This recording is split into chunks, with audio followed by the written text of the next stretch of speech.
Alors Claire, on court ? On court pour la performance, pour maigrir ou simplement pour le plaisir. Nous sommes 10 millions, hommes et femmes, jeunes ou moins jeunes, à pratiquer la course à pied. Un Français sur 5 a donc choisi ce sport facile, économique et particulièrement bénéfique pour la santé. Sport typique d'endurance, il renforce les capacités musculaires, respiratoires et cardiovasculaires, mais à condition de suivre un plan logique d'entraînement. Le cas échéant, la démotivation arrive très vite, les blessures aussi. Alors, comment s'y prendre ? Quel matériel adopter ? Quels bénéfices peut-on tirer de la course à pied et quels risques comporte-t-elle ? C'est un médecin du sport qui répond aujourd'hui à vos questions. Nicolas Bompard, bonjour. Bonjour. Alors, je vous propose d'abord d'écouter le témoignage de Frédéric. Le jeune homme court depuis qu'il a 11 ans, il a fait de nombreux marathons.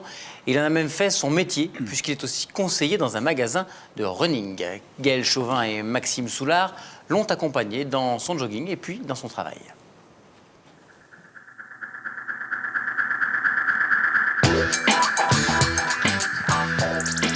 Pour courir librement, il faut courir à la sensation, il faut être capable de tenir une conversation en courant. Là, ça veut dire qu'on est vraiment sur une bonne allure d'endurance, facile. Je cours régulièrement 4 à 5 fois par semaine. Ça m'apporte évidemment un bien-être parce que j'ai tendance à être un peu anxieux, donc ça m'apporte un équilibre de tous les jours, à contrôler mon stress et mon anxiété.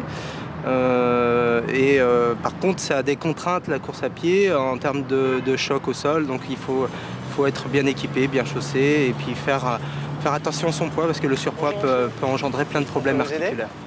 Oui, je cherche un modèle de chaussures qui permettrait de courir. Ça fait 2 ans que je ne fais plus rien et je voudrais me remettre à la course à pied. D'accord. Je vais vous demander de vous déchausser et on va aller analyser votre foulée pour choisir la bonne stabilité de la chaussure. Vous avez les pieds un petit peu à 10h10 qui s'ouvrent vers l'extérieur. Un petit peu en canard. Voilà, un petit peu en canard, on va dire. Et attaque sur le talon externe et le pied a une rotation légèrement vers l'intérieur. Tout part à partir des pieds, donc si on n'est pas assez stabilisé, ça peut avoir des répercussions sur les genoux, sur les tendons, sur le dos, sur le bassin. Donc il est important d'avoir un bon amorti, mais aussi une bonne stabilité de chaussure. Voilà. Voilà, on va revenir sur le choix des chaussures, qui est si important quand on court. On va parler du cœur d'abord. À 57 ans, je cours 3 fois par semaine depuis 10 ans. Je monte à 155 pulsations par minute, bien sûr, est-ce bon pour mon cœur ? Il y a des limites à ne pas dépasser, il faut les rappeler quand même. Alors, il y a des limites à ne pas dépasser qui sont variables pour chacun. C'est-à-dire qu'il y a une théorie qui dit que la fréquence cardiaque maximale est de 220 moins l'âge pour l'homme, 226 moins l'âge pour la femme. Mais c'est que des études statistiques. C'est-à-dire sur le terrain, on peut avoir des variations qui sont énormes, voire de 10 à 20 pulsations au-dessus de ce qu'on décrit avec ces théories. Donc le mieux pour ce monsieur, savoir s'il est en bonne forme déjà, ce serait de faire un test d'effort à 57 ans, sous contrôle médical. On détermine sa fréquence cardiaque maximale avec un électrocardiogramme d'effort. Donc on le rassure sur sa santé et en même temps on lui donne des plages de travail au niveau de sa fréquence cardiaque. Parce que ce n'est pas uniquement pour éviter l'accident, c'est aussi pour dire, au-dessus d'un certain nombre de pulsations, vous êtes dans le rouge, donc vous souffrez, et puis vous ne pouvez pas vous entraîner longtemps. Et il y a une marge pendant laquelle vous allez vraiment pouvoir travailler. Pouvoir travailler par rapport à ce qu'il recherche. Est-ce qu'il recherche de lutter contre le chronomètre, voilà, soit perte de poids, soit pour le stress, soit pour la performance. Ce sera des variations de fréquence cardiaque qui seront différentes. Donc il faut voir avec ce monsieur ce qu'il recherche. Quelqu'un qui nous dit, je cours 4 fois par semaine, 40 km. 4 fois 40 km par semaine, faut-il adapter mon alimentation ? Alors déjà, c'est quelqu'un qui a du... 4 fois 40 ? Oui, ça me paraît beaucoup, non ? Je pense qu'il doit faire 40 km dans la semaine, parce que sinon ça fait 4 marathons. Ça me 4 marathons dans la semaine. Ça me paraît dingue. Ça me paraît beaucoup, là. Je pense que c'est 10 km à chaque fois. Je pense qu'il fait 40 km par semaine, donc une alimentation équilibrée suffit largement. C'est-à-dire 1 heure de footing 4 fois par semaine, c'est exactement ce qu'il faut pour avoir un bénéfice pour la santé et pour progresser. Claire. Combien de temps les étirements doivent-ils durer avant de courir ? Alors les étirements doivent être faits avant de courir, après un petit échauffement. Donc on trottine 5-10 minutes, on s'arrête, on s'étire. Et à la fin de son footing, il faut encore s'étirer pour soulager un petit peu les contraintes qu'il y a au niveau du muscle. Donc on s'étire 2 fois, avant, après un petit échauffement et après sa sortie. Et ces séances durent combien de temps ? Alors les séances se font en général au calme, tranquillement. Moi je recommande à peu près une tension de 20 secondes par chaîne musculaire. Donc course à pied, mollet 20 secondes. Chaîne antérieure, cuisse, donc quadriceps 20 secondes. Pour les gens qui ne courent pas, c'est-à-dire qu'on lève la jambe par exemple, puis on tire sur... Ischio-jambier, voilà, on lève la jambe, on tire sur la barrière. Les mollets, c'est soit sur un nez de marche, descendant le talon, soit en poussant un arbre, on en voit pas mal dans les sous-bois. Et le quadriceps, talon-fesse, et on pousse. 20 secondes à chaque fois, 1, 2, voire 3 séries en fin de footing.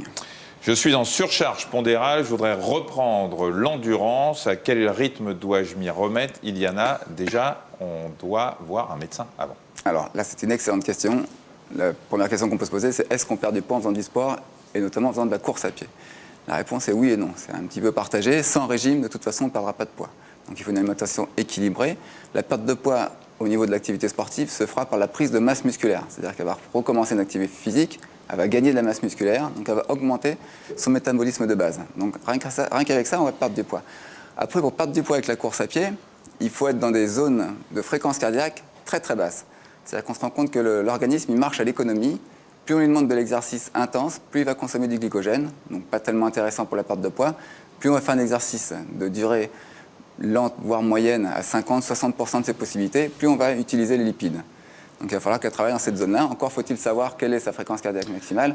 Ouais. Donc une consultation chez le médecin s'impose. Alors les lipides, c'est la graisse, donc c'est ce qu'on cherche à éliminer. Le glycogène, c'est quand plusieurs molécules de glucose, donc de sucre, se mettent ensemble.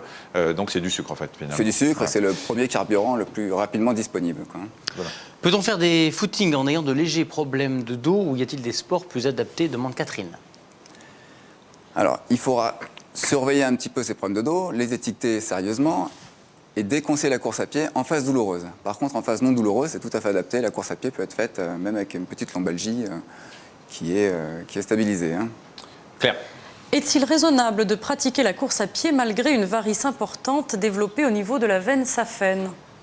Alors la veine saphène, c'est celle qui est à l'intérieur de la cuisse, là, qui remonte jusqu'à l'aine. Voilà. Donc là, c'est un petit problème effectivement pour la course à pied. Au niveau de la cuisse, c'est un petit peu moins gênant qu'au niveau du mollet, parce qu'au niveau du mollet, les contraintes sont plus importantes, 70% quand même de la poussée se fait au niveau du mollet. Je crois qu'il faut qu'elle consulte quand même un chirurgien avant et qu'elle règle son problème de varice, quoi. On va revenir sur les histoires de chaussures dont on parlait dans le reportage. Faut-il consulter un orthopédiste pour se faire des semelles sur mesure? En général, c'est plutôt un podologue qu'un orthopédiste. Ouais. Avant de courir le marathon de Paris, par exemple. On rappelle, c'est très important parce que pendant longtemps, on allait acheter des chaussures standards.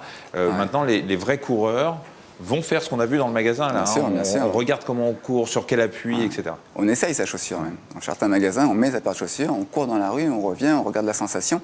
Et avoir une chaussure de running est primordial. C'est-à-dire qu'on voit beaucoup de gens qui se mettent à faire de la course à pied, qui prennent la vieille paire de baskets qu'ils ont dans le placard depuis une dizaine d'années, lorsqu'ils faisaient du tennis à l'époque, et qui se mettent à courir. Là, on a toutes les chances d'avoir des pathologies.